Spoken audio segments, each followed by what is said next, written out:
Halo adik-adik, Assalamualaikum warahmatullahi wabarakatuh. Selamat datang kembali di kelas online bersama kakak Rudi Sawaludin. Sebelumnya adik-adik apa kabar? Semoga adik-adik di rumah dalam keadaan yang sehat walafiat ya.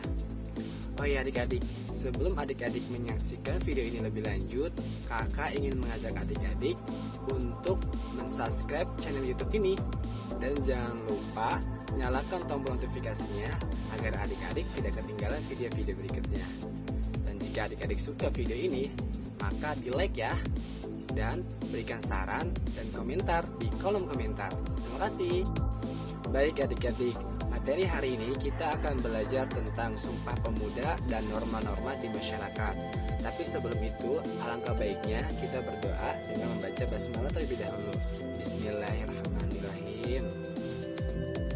Oh ya adik-adik, ada yang tahu lagu ini enggak? Satu nusa, satu bangsa, satu bahasa kita. Nah, lirik dari lagu ini itu menceritakan tentang persatuan bangsa. Nah, unsur-unsur tersebut antara lain yaitu nusa, bangsa, dan bahasa. Semboyan persatuan tersebut merupakan satu ungkapan yang menjadi tekad bagi bangsa Indonesia. Nah, berawal dari peristiwa atau sejarah yang terjadi di Indonesia tentang peristiwa Sumpah Pemuda yang seperti kita kenal saat ini. Pada tahun 1928, Indonesia ternyata itu masih dijajah loh sama bangsa Belanda. Nah, Belanda sengaja memecah belahkan persatuan bangsa Indonesia. Mereka menjadikan Indonesia sebagai tanah jajahannya, sehingga Indonesia itu menjadi lemah. Mereka melihat kejadian tersebut, akhirnya para pemuda menjadi sadar dan mempersatukan pemikiran dan pendapat mereka agar mereka bisa bangkit dan menjadi lebih kuat lagi nih, agar mereka tidak dijajah lagi. Dengan cara apa? Dengan cara mengadakan Kongres Pemuda.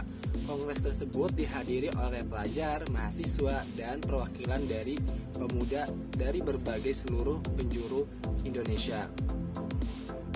Nah, para peserta kongres akhirnya bersepakat dan menghasilkan sebuah keputusan atau kesepakatan yang diwujudkan dalam bentuk sumpah. Pada Kongres Pemuda kedua, lahirlah Sumpah Pemuda. Sumpah Pemuda ini dicetuskan pada tanggal 28 Oktober 1928. Sumpah Pemuda merupakan sebuah tekad bagi para pemuda di Indonesia. Tekad untuk mempersatukan seluruh bangsa Indonesia. Nah, siapa yang tahu nih kira-kira adik-adik isi dari Sumpah Pemuda itu apa? Oke, kakak akan membacakan ya. Yang pertama, Sumpah Pemuda. 1. Kami putra dan putri Indonesia mengaku bertumpah darah yang satu, tanah air Indonesia. Kedua, kami putra dan putri Indonesia mengaku berbangsa yang satu, bangsa Indonesia. Yang ketiga, kami putra dan putri Indonesia menjunjung bahasa persatuan bahasa Indonesia. Sumpah Pemuda berdampak besar bagi perjuangan bangsa Indonesia. Sumpah Pemuda menjadi landasan persatuan Indonesia yang akhirnya Indonesia bisa merdeka. Indonesia menyatakan kemerdekaannya pada tanggal 17 Agustus 1945. Satu nusa, satu bangsa, dan bahasa sangatlah bermakna bagi bangsa Indonesia itu sendiri. Nah adik-adik, kira-kira ada yang tahu gak sih siapa saja tokoh-tokoh terkenal yang merupakan menjadi landasan terlahirnya peristiwa Sumpah Pemuda? Oke, yang pertama ada Sugondo. Sugondo merupakan tokoh penggerak P3I. Dia sangat aktif menjalin hubungan dengan pemuda perwakilan dari berbagai daerah. Yang kedua ada Muhammad Yamin. Muhammad Yamin merupakan sosok pejuang pahlawan melalui bidang seni. Nah, ia merupakan tokoh pencipta lagu kebangsaan Indonesia Raya. Kak Rudi, bagaimana sih mengamalkan nilai Sumpah Pemuda? Oke adik-adik, caranya itu gampang banget dan beragam. Pertama yang bisa kita lakukan adalah dengan toleransi dan kerukunan antar umat beragama. Seperti yang kita ketahui ya adik-adik, negara Indonesia, negara tercinta kita ini merupakan negara yang besar, yang penuh dengan suku bangsa dan perbedaan-perbedaan di dalamnya. Salah satunya yaitu adalah agama. Di Indonesia memiliki beberapa agama seperti agama Islam, Kristen, Buddha, Hindu, dan lain sebagainya. Makanya kita perlu banget membangun sebuah toleransi dan kerukunan antar umat beragama nih. Jadi kita tidak boleh saling mengejek, menghina, atau merendahkan agama lain. Yang kedua, dengan cara saling menghormati antar suku bangsa.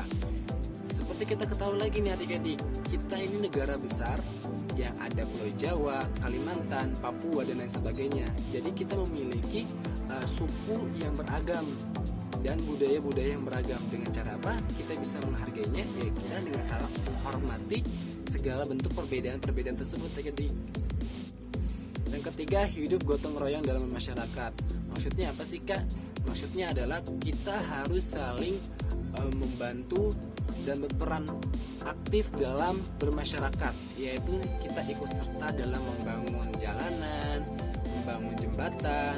Dengan cara apa? Dengan cara bergotong royong. Karena dengan kita bergotong royong, pekerjaan yang akan kita lakukan akan lebih mudah dan cepat untuk diselesaikan. Yang keempat, ada saling tolong menolong. Maksudnya adalah kita harus bisa saling tolong menolong sesama manusia, sesama warga masyarakat Indonesia. Yang kelima, ada bangga berbahasa Indonesia. Maksudnya adalah di era globalisasi ini kita perlu banget nih untuk belajar menggunakan bahasa Indonesia yang baik dan benar menurut Kamus Bahasa Indonesia yang benar. Kita harus belajar lagi dan bangga terhadap bahasa kita. Oke adik-adik, sekarang kita memasuki materi tentang norma. Apa sih yang dimaksud dengan norma? Norma artinya aturan, yakni aturan atau ketentuan yang mengikat. Norma harus dipatuhi oleh anggota masyarakat. Norma merupakan rumusan perilaku yang berisi 1. Perintah, 2. Larangan, dan 3. Anjuran. Pertama, perintah, yaitu harus dilakukan karena berakibat baik nih buat kita. Misalnya menghormati orang lain. Akibatnya apa? Kita akan disayang oleh orang lain juga. Yang kedua, ada larangan. Maksudnya apa? Kita tidak boleh melakukan karena berakibat tidak baik untuk kita. Misalnya apa? Mencuri, akibatnya kita tidak disenangi oleh masyarakat. Yang ketiga, anjuran. Boleh dilakukan dan boleh tidak dilakukan. Atau kalau bisa ditinggalkan nih adik-adik. Macam-macam norma itu ada 4 adik-adik. Yang pertama ada norma keagamaan, norma kesusilaan, norma kesopanan, dan norma hukum. Lalu apa sih yang dimaksud dengan norma agama? Norma agama adalah aturan bertingkah laku yang bersumber dari ajaran agama menurut kepercayaan masing-masing. Yang kedua ada norma kesopanan. Norma kesopanan itu artinya sopan atau hormat dan beradab. Maksudnya adalah tingkah laku keseluruhan aturan yang membuat masyarakat itu patuh dan hormat, saling menghormati. Yang ketiga ada norma kesusilaan. Norma kesusilaan itu adalah norma kemanusiaan adik-adik. Contohnya adalah kita berkata jujur, menghormati orang yang lebih tua, itu adalah norma kesusilaan. Yang keempat ada norma hukum. Norma hukum adalah aturan yang bersumber dari hukum. Norma hukum didasarkan sepenuhnya pada undang-undang.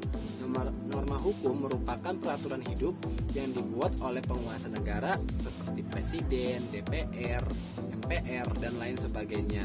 Oke adik-adik, mungkin segitu saja penyampaian dari kakak. Selebihnya, mohon maaf. Wassalamualaikum warahmatullahi wabarakatuh. Sampai jumpa lagi. Terima kasih.